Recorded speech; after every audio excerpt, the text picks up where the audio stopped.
Abahani championship fight দিচ্ছে, তাই আবাহনীর ম্যাচে দেওয়া হয়নি।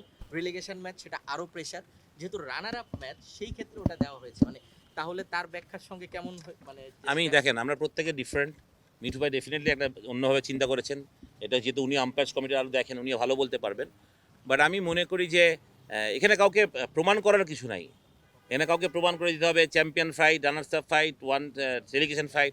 আপনাকে এইখানে যখন খেলা বড় হবে তখন বাংলাদেশে যদি আজকে বড় আম্পায়ার না থাকে, কেউ যারা অনেক এক্সপিরিয়েন্স, অনেক বছর যদি আম্পায়ারিং করছে, তাদেরকে যদি আমরা না পাই, তারা এত বছর বাংলাদেশে, তারা তো বোর্ডের অনেকে এমপ্লয়ি আছে, ঠিক না? বোর্ডে তো অনেকে কন্ট্রাকচুয়াল আম্পায়ারও আছে, তারা কোথায়? আমি তারা তো আমি অনেক আম্পায়ারকে দেখছি না যে আম্পায়ারিং করছে, মানে আমার জানা মতে যারা করছে।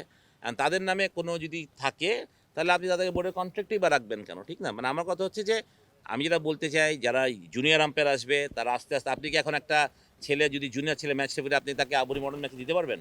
পারবেন না। এখন রকিবুল হাসানে থাকতে হবে। আর যারা জানেন, যিনি ইফসার অনেক কোয়েশ্চেন থাকে জানেন, যারা এই মানে টেকনিক্যাল পার্টগুলো জানেন। তো আমার কথা হচ্ছে যে আম্পায়ার কোনোদিন খারাপ না, সবাই একই শিখে, প্লেয়ার তো সবাই একই শিখে। কেউ সাকিব আল হাসান হচ্ছে, সাকিবেরা ওই বন্ধুটা হয়তো সাকিব আল হাসান হতে পারেনি, বাট সময়ের সাথে সাথে সাকিব আল হাসান হয়েছিল। সাকিব আল হাসান তো একদিন, 2 দিনে, 5 দিনে অর্জন হয়ে যায়নি, ঠিক নেই? তা আমি ওটাই বলতে চাচ্ছি, আম্পায়ারও যাবে। মুকুলকে যদি ধরেন বা সৈকতকে ধরেন, সৈকত আর মুকুল তো হঠাৎ করে সৈকত মুকুল হয়নি। আস্তে আস্তে আস্তে আস্তে করে আজকে বড় আম্পায়ার হচ্ছে, আইসিসি প্যানেলে যাচ্ছে, বড় ভালো কাজ করছে।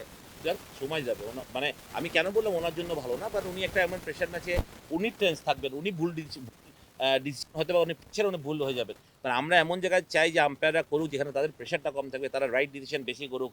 হয়তো আপনি বলবেন যদি একটা এক্সপিরিয়েন্স আম্পায়ার যদি ভুল দেয়, তারাও ভুল করে, তখন আমরা যেটাকে ভুল বলি, আমি জেসিরটাকে ভুল বলবো যে ভুলই হয়েছে, সে তার ইচ্ছাকে তো করবে না। কারণ আমার তারপরেও যেটা মনে হয় যে মানে বড় খেলাগুলোতে আমাদেরকে আরেকটু চিন্তা করা উচিত যে আমাদের আম্পায়ারিংয়ের ডিপার্টমেন্টে যদি সিনিয়র আম্পায়ার না থাকে, then it's a shame for us যে বাংলাদেশ থেকে এত বছর খেলাতে আমরা সিনিয়র আম্পায়ার আমাদের নেই।